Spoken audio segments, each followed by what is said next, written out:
رسالة أخيرة، وأتمنى إن هي تكون رسالة أخيرة لزيزو ووالد زيزو.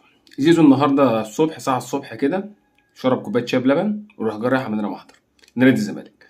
قال لهم أنا بشعر بعدم الأمان في نادي الزمالك. يعني إيه عدم الأمان؟ لأن لو رحت مثلا يحصل لي حاجة هتضرب أتعمل، ده اللي فهمته يعني من المحضر اللي زيزو عمله. طبعا الكابتن زيزو راح للنانوس وقال له انا اعمل ايه دلوقتي؟ انا ليا فلوس عندهم. قال له لا باشا روح اعمل لهم محضر عشان نمشي شويه اجراءات وورق والكلام ده. على حد كلام زيزو عاوز من الزمالك 70 مليون. والزمالك في الاخر كده في بيان كده راح جاي مطلع زيزو في الاخر عاوز من الزمالك 2 مليون، وتقريبا كمان من 2 مليون دول اعلانات، فكده زيزو مش عايز حاجه من الزمالك. فطبعا زيزو بيبمبك مين الصح بقى، الزمالك ولا زيزو؟ هيبان في الاخر مين اللي نصب على التاني يعني. فالكابتن زيزو رساله من الزملكاويه. خلاص بقى بص احنا يعني كرهناك بنلعن اليوم اللي انت دخلت فيه النادي بجد بما يرضي الله. ما كنتش متخيل ان انا اقول كده، بس بجد احنا بنلعن اليوم اللي انت رجلك خطت في النادي. انا مش عارف انت ايه شخصيتك ايه، انت اتحولت مره واحده من انسان يعني احنا كنا شايفينه انسان كويس لانسان مش كويس خالص. انا مش فاهم حضرتك اتحولت التحويله دي ازاي.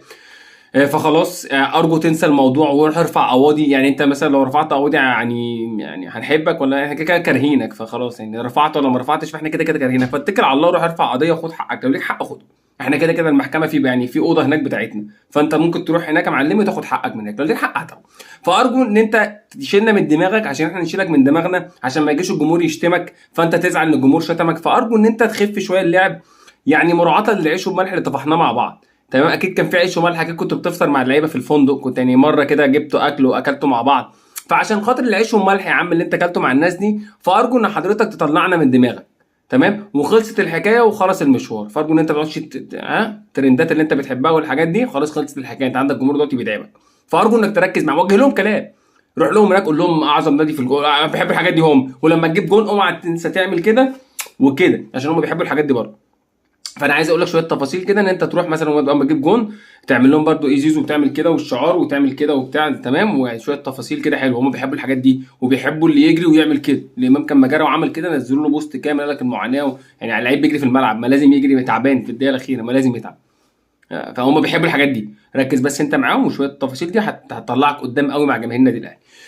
ووالد زيزو حضرتك يعني خلاص كفايه، يعني كفايه حضرتك خدت اللي خدته والموضوع خلص. فخلاص بقى الموضوع بالنسبه لنا انتهى. فارجو ان حضرتك ما تطلعش برده بتصريحات ضد نادي الزمالك. خلاص يا جماعه يعني يا ريت ننسى الموضوع وركز حضرتك في النادي الاهلي اللي انت رايحه، واحنا نركز في اللي احنا فيه عشان خلص، عشان ما تتشتم في الملعب ما تلومش حد.